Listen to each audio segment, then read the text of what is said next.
Pastor Jairo, que vai estar nos transmitindo a palavra de Deus aos nossos corações.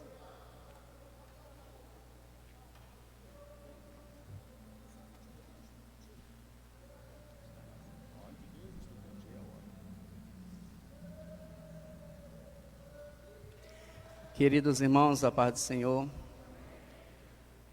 uma alegria muito grande estarmos juntos novamente, neste lugar santo, para estarmos adorando e exaltando o santo nome do Senhor.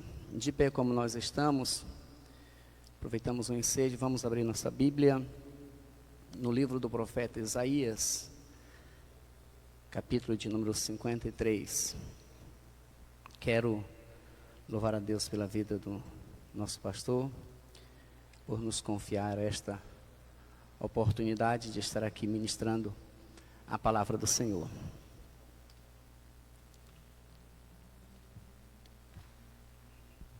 Isaías 53, do versículo 1 ao versículo de número 5, um texto bastante conhecido, que nos diz assim: quem deu crédito à nossa pregação e a quem se manifestou o braço do Senhor, porque foi subindo como renovo perante ele, e como raiz de uma terra seca, não tinha parecer nem formosura. E olhando nós para ele, nenhuma beleza víamos para que o desejássemos. Era desprezado e o mais indigno entre os homens, homem de dores, experimentado nos trabalhos, e como um de quem os homens escondiam o rosto. Era desprezado e não fizemos dele caso algum. Verdadeiramente ele tomou sobre si as nossas enfermidades, e as nossas dores levou sobre si, e nós o reputamos por aflito, ferido de Deus e oprimido. Mas ele foi ferido pelas nossas transgressões e moído pelas nossas iniquidades. O castigo que nos traz a paz estava sobre ele, e pelas suas pisaduras fomos sarados. A primeira parte do versículo 11: o trabalho da sua alma ele verá e ficará satisfeito. Os irmãos podem tomar o vosso assento. Queridos irmãos, este texto sagrado, bastante conhecido entre nós, principalmente entre aqueles que são amantes das Escrituras, que têm o hábito saudável de estudar as Escrituras. Na verdade, esse texto está descrevendo o trabalho de Cristo, o que ele veio fazer, ou por que não dizer, a obra redentora do Calvário. É bem verdade que quando nós estudamos esse texto, que é apresentado, principalmente a partir do versículo de número 1, capítulo 53, começa o texto com duas perguntas, em que as respostas não são apresentadas aqui, porque as respostas são condicionais, depende de como nós observamos e como nós acatamos o trabalho de Cristo. Agora observem que o texto diz: quem deu crédito à nossa pregação? Primeira pergunta. A segunda pergunta: e a quem se manifestou o braço do Senhor? Agora, queridos, quando nós olhamos e comparamos Cristo com alguns homens importantes que pisaram esta terra, alguns homens importantes que deixaram um legado, alguns homens importantes que trouxeram algum benefício para a humanidade, e eu quero fundamentar o tema da mensagem que eu quero estar ministrando ao seu coração nesta noite, sobre os benefícios de Cristo para com a humanidade. Se colocarmos os benefícios de Cristo, os feitos de Cristo, e compararmos com os feitos de alguns homens importantes que pisaram a esta terra, que já se foram, os benefícios de Cristo vão além, são superiores, não se dá para comparar. Por exemplo, nós estamos em um templo construído, já está prestes a se concluir este templo. Mas neste templo nós temos, quando olhamos para cima, nós vemos algumas lâmpadas acesas. Em todos os tempos da humanidade, os homens se reinventaram, ou os homens se esforçaram para trazer luz em meio às trevas. Mas houve um tempo em que um homem chamado Thomas Edison, ele inventou a lâmpada. A lâmpada, quando você chega na sua casa, que você acende, ou seja, toca ali no interruptor e acende a lâmpada, você percebe como ela é importante para todos nós. Mas, para ela dar luz, ela precisa de energia. Então, na verdade, ele inventou a lâmpada porque ele já tinha a eletricidade. Agora, quando olhamos para as Escrituras, quando olhamos os feitos de Cristo em favor da humanidade, e chegamos no capítulo de número 4, do Evangelho escrito por Mateus, olha o que nos diz a Bíblia Sagrada. Jesus, porém, ouvindo que João estava preso, voltou para a Galileia, deixando Nazaré, foi habitar em Cafarnaum, cidade marítima, nos confins de Zebulun e Naftali, para que se cumprisse o que foi dito pelo profeta Isaías: a terra de Zebulun e a terra de Naftali, junto ao caminho do mar, além do Jordão, a Galileia das nações, o povo que estava assentado em trevas viu uma grande luz, e aos que estavam assentados na região da sombra da morte, a luz raiou. É bem verdade que esta luz física que nós temos, ela nos traz algum benefício. Mas, quando olhamos para a nossa vida espiritual, a luz que Cristo veio trazer a este mundo, aí ele diz no capítulo de número 8, versículo de número 12, do livro de João, ele disse assim: eu sou a luz do mundo, quem me segue não andará em trevas. Quando foi que Jesus disse isso, pastor Jairo? No capítulo 8, versículo de número 1 até o versículo de número 11, diz a Bíblia que os religiosos da época trouxeram uma mulher que foi apanhada no ato de adultério e colocaram diante de Jesus e disseram o seguinte: olha, a lei disse que esta mulher deve ser apedrejada, e tu o que dizes? O texto diz que Jesus estava escrevendo na terra. Não se sabe o que ele estava escrevendo.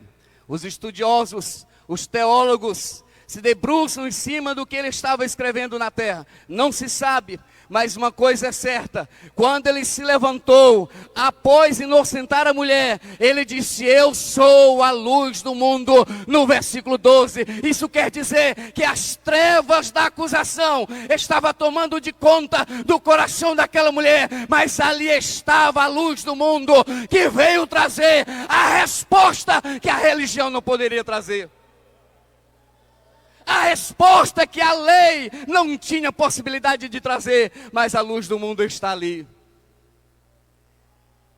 Agora, quando nós olhamos, e não ficamos somente com este homem chamado Thomas Edison, todos os anos, os homens se esforçam para conquistar um prêmio bastante requisitado, bem reconhecido, o Prêmio Nobel da Paz. Algum homem ou uma mulher que faz algum feito especial, que traz algum benefício para a sociedade, para a humanidade, ele é reconhecido e ele é premiado.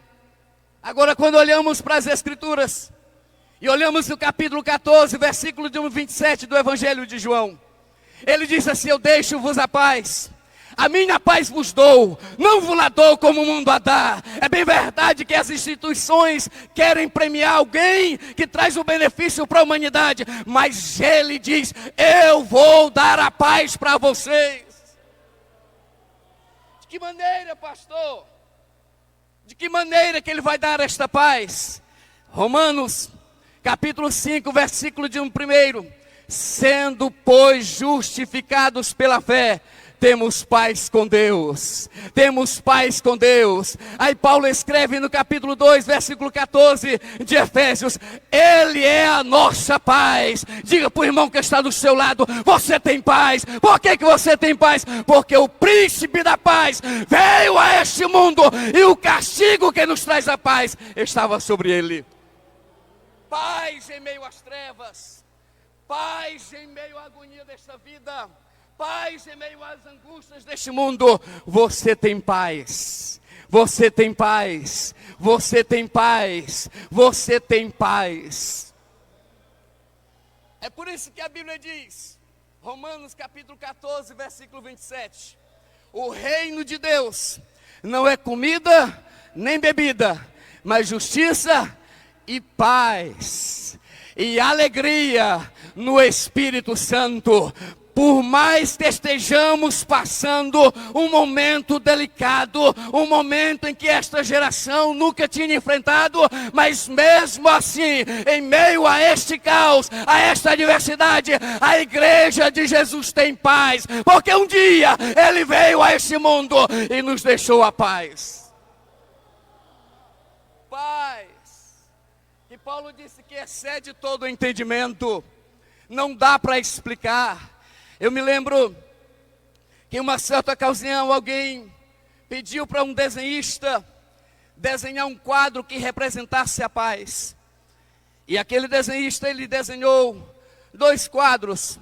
Pegou, colocou uma gaivota ao lado de um lago bem calmo, sem vendaval, sem turbulência. E aquela gaivota bem tranquila ali ao lado daquele lago. Mas ele desenhou também uma gaivota em cima de uma rocha, às margens de um mar bravio, onde o vento agitava, onde as ondas impactavam aquela rocha, e aquela gaivota estava ali tranquila. E ele então indagou, qual desses quadros representa a verdadeira paz? Alguém pode até pensar que é a gaivota próximo de um lago, mas não, a verdadeira paz está quando você está sentado na rocha, chamada Jesus Cristo, que é o príncipe da paz, e mesmo assim, me enfrentando as adversidades, você tem paz. Você tem paz. Paz, porque Ele disse, eu deixo-vos a paz, não vos la dou como o mundo a dá. Esta é a paz que excede todo entendimento. Nós vamos continuar. A Bíblia, a história também nos narra que um homem chamado Alexander Graham Bell, ele inventou o telefone, feito especial. Se você está distante do seu familiar, você liga, pergunta como é que está. É muito bom, não dá para se explicar o benefício que esta descoberta trouxe para a humanidade. Mas a Bíblia diz, capítulo de número 27, do Evangelho escrito por Mateus, versículo de número 51, que quando ele deu o brado na cruz, dizendo está consumado, a Bíblia diz que o véu do templo se rasgou de alto a baixo. Aleluias, porque o telefone, por mais moderno que seja, ele não tem possibilidade de ligar ao trono de Deus, mas Jesus veio a este mundo e rompeu com o muro da separação, e rompeu com o véu da separação, e agora nós temos acesso ao céu, linha direta, você pode falar com Ele. Capítulo 15, versículo 7 de João, se vós estiverdes em mim, e as minhas palavras estiverdes em vós, pedireis tudo quanto quiserdes, e vos será feito. Por quê? Porque Ele trouxe o benefício da comunicação com o céu de glória. Ele trouxe o benefício, e eu e você, por mais que estejamos passando um momento delicado, por mais que você esteja no lugar impróprio, mas você tem acesso e pode falar com Ele. Por quê? Porque Jesus veio a este mundo, e aquele véu que tampava, aquele véu que impedia, Ele rompeu, e hoje nós temos linha direta com o céu. Por quê? Porque Ele veio a este mundo e nos trouxe esse benefício. É uma descoberta que marcou a história da humanidade, que o nome do homem ficou registrado. Mas, por mais que você tenha telefone, por mais moderno que seja, em algum lugar às vezes não vai dar área, ou ele não terá acesso, jamais ligação direta para o céu.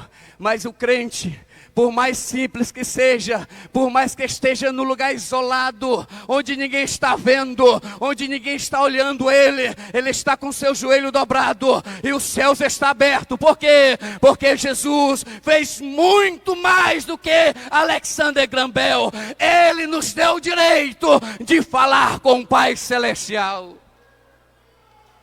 Deixa eu correr.